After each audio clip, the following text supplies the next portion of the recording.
Shalom.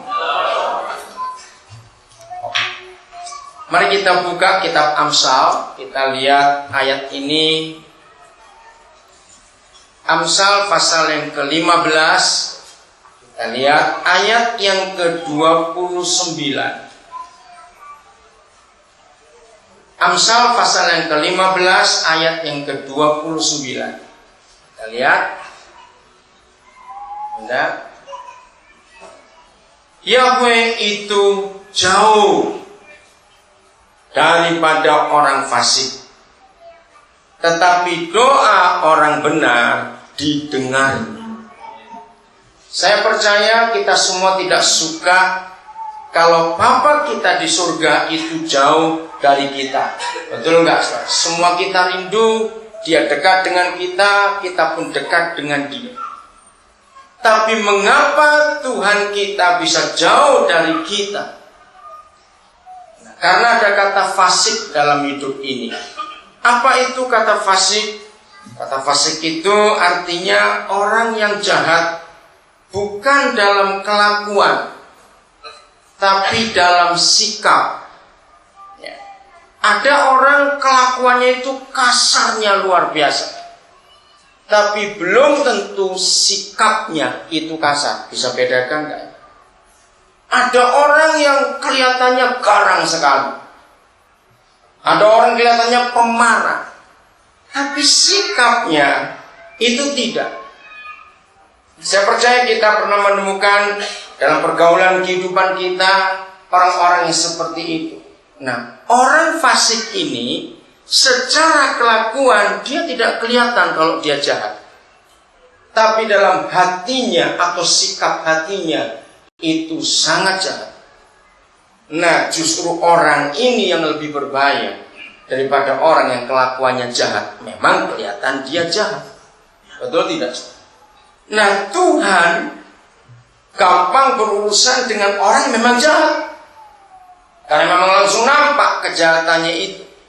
Tapi kalau sikapnya yang jahat, tapi kelihatan di depan kelakuannya itu baik, nah ini yang akan dijauhi oleh Yang Maha Kudus.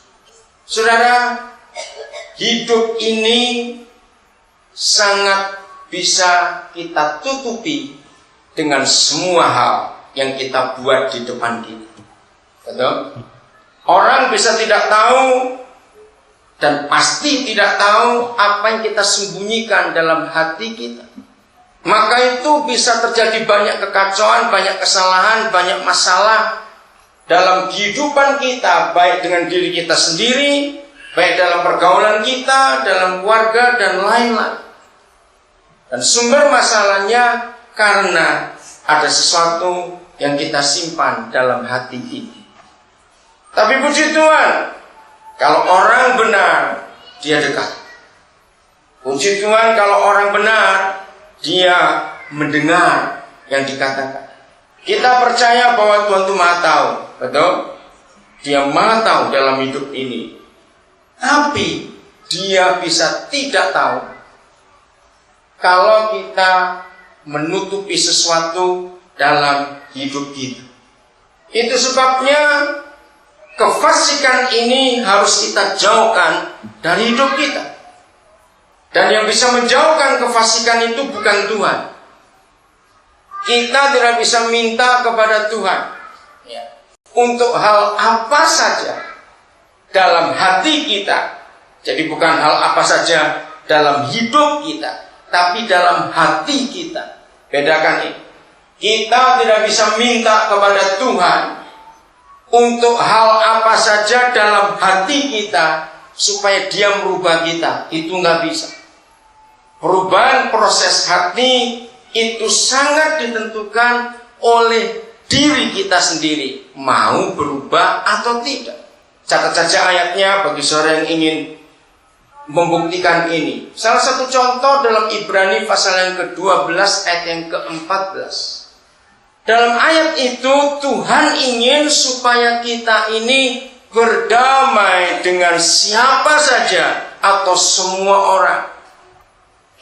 Orang Kristen perhatikan, siapa yang belum lulus dalam satu hal ini saja.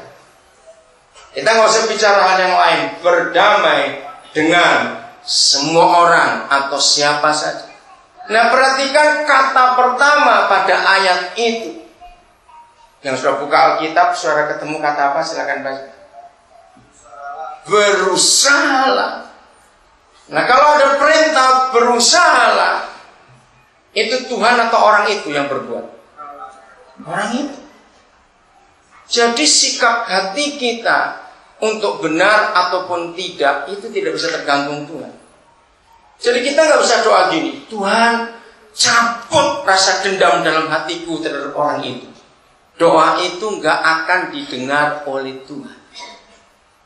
Karena dendam, benci, marah, iri hati, dan sebagainya, pokoknya hal apa saja yang di dalam hati, itu bukan urusan Tuhan, tapi itu urusan kita. Jadi kita sendiri yang harus menentukan mau berubah atau tidak. Buat saya, saudara, Ibrani 12 ayat 14 itu ayat yang paling menakutkan dalam hubungan saya dengan siapapun juga di dunia. Jadi kalau masih ada kebencian, mungkin saudara berkata, aku nggak benci, cuma nggak suka. Sama. Bilang nggak benci kok tambah nggak suka, itu sama. Nah, tapi ada orang yang ngotot, itu beda. Bedanya di mana? Nah, orang itu bisa nerangkan kepada saya. Kalau saya benci, wah saya tunjukkan. Tapi nggak suka, saya bisa nggak lihat dia pura-pura. Nah, itu lebih celaka, bukan? Jadi untuk berdamai dengan semua orang, saudara. Ngeri sekali. Tidak ada satupun perkecualian. Karena Tuhan ingin semua orang. Saudara boleh nggak berdamai dengan anjing, Tuhan nggak akan marah. Saudara nggak berdamai dengan binatang itu, Tuhan nggak marah. Tapi dengan semua orang. Sama dengan kerinduan, Tuhan aku ini pengen sabar, tolonglah Tuhan. Saudara nggak akan langsung sabar sekalipun sudah puasa 40 hari kali 4. Nggak akan sabar, Tuhan nggak akan menjawab doa itu. Maka itu saya ulangi lagi, hal apa saja yang urusan dengan hati, itu bukan urusan Tuhan, itu urusan kita. Mengapa dia berkata? Yang belum tahu silakan catat. Amsal 4 ayat 23. Jagalah hatimu, peliharalah hatimu. Jadi itu tugas siapa? Tuhan atau kita? Tugas kita, bukan tugas Tuhan. Amsal 4 ayat 23.